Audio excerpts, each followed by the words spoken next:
Hi everyone, it's Allison from Fathom 5 Tarot, and I'm here to do your week ahead reading. Today is Sunday, February 14th. It's Valentine's Day, and I did think about doing a specific Valentine's Day reading, but for a couple of reasons I decided not to. One is that this is a week ahead reading. Valentine's Day is today. So, what are we going to get out of it? I'm already halfway through Valentine's Day before I got a chance to record this, so let's look at the whole week instead. And second of all, I'm just not a Valentine's Day kind of girl, in that I think that you should practice little elements of kindness every single day and not just hold them all up. It's pretty corporate and pretty consumery. But if I do a Valentine's Day message, it's that there's somebody in your life who needs some kind of love. So today would be a great day to think about them and give it to them. Maybe call someone you haven't talked to in a while or send them a quick text message. Especially think today maybe of people who have to quarantine or isolate alone, who are going through a breakup, who are struggling with something.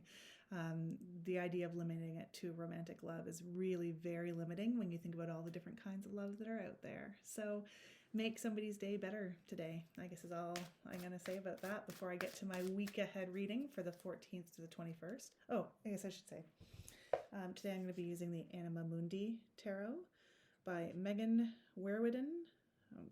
Every time I do a video about this deck, I'm like, I don't know how to say this name. I should learn. It's beautiful. You can get it from Etsy. It's an entirely animal-based deck. Sorry, jump error there. Put it back in the deck.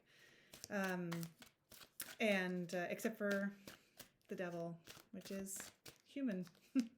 But all the rest are animal or nature scenes. I haven't read with it in ages, so we'll see how this goes. But I just had an urge. It's a real beaut. I love it a lot. So let's see what we come up with here. See how many come out. Oh, okay.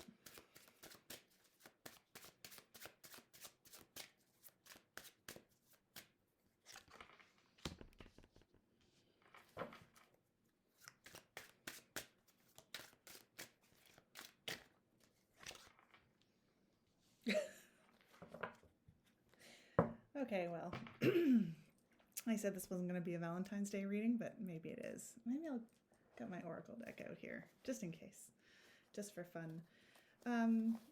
So the cards that I pulled are all upright. We have the Queen of Cups. Oh my gosh, look at this deck. The Empress.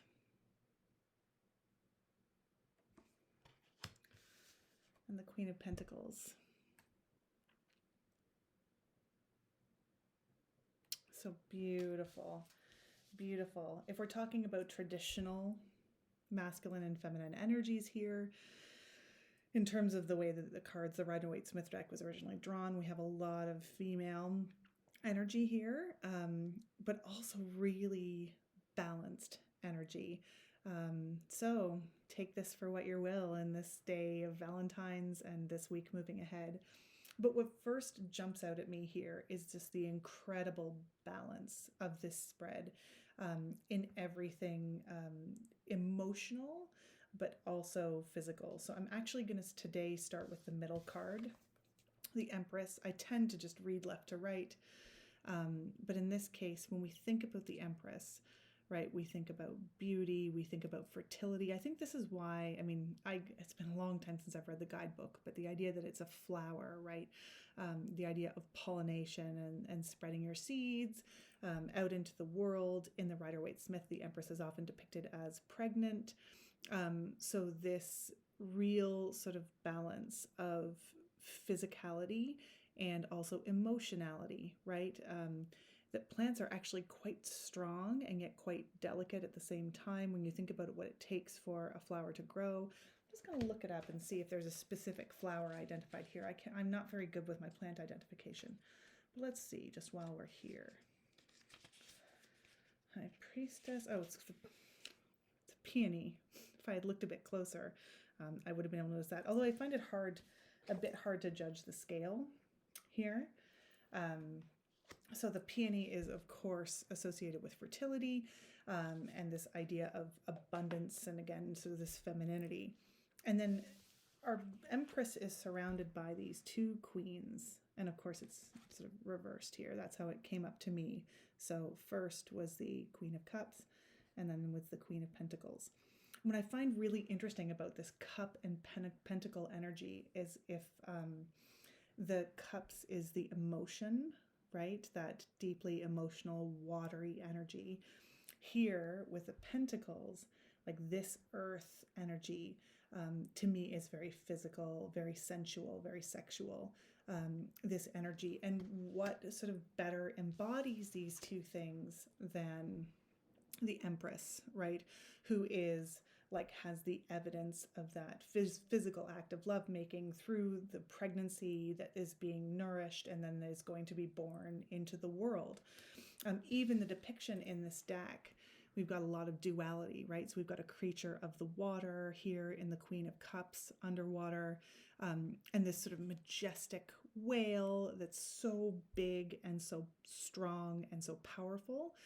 And then you contrast that with the Queen of Pentacles with this earth-based deer, who is a creature that is a flight creature, much more not fragile, I suppose, but more delicately made, much faster, always alert for danger with the huge ears, right? So there's a real duality there in these types of sort of what we consider more traditionally feminine archetypes. But again, everything is on a spectrum, and I don't think we need to necessarily think about this as a reading just for females, right? This idea of the emotional world, and we all have emotions, even if we try to hide them, balanced with this like very physical world of sensuality and sexuality and need. So to have the cards laid out this way and then thinking about them in a week ahead reading that kicks off with this Valentine's Day. I guess I'm going to talk about Valentine's Day, you guys. Oh well.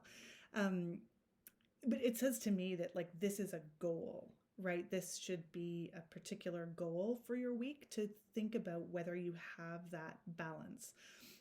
Are your energies balanced so that you can meet that emotional side of you with that physical side of you?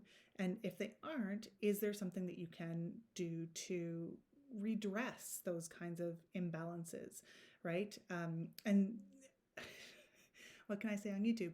Like, sensual experience doesn't have to necessarily be with a partner, right? But that can be a very good way of getting in tune with your own self and your own body, and to match any sort of emotion this way. And I think it's particularly important when we're, again, forced into the way we're living by a global pandemic, to really think about nourishing yourself emotionally and physically in ways that you can.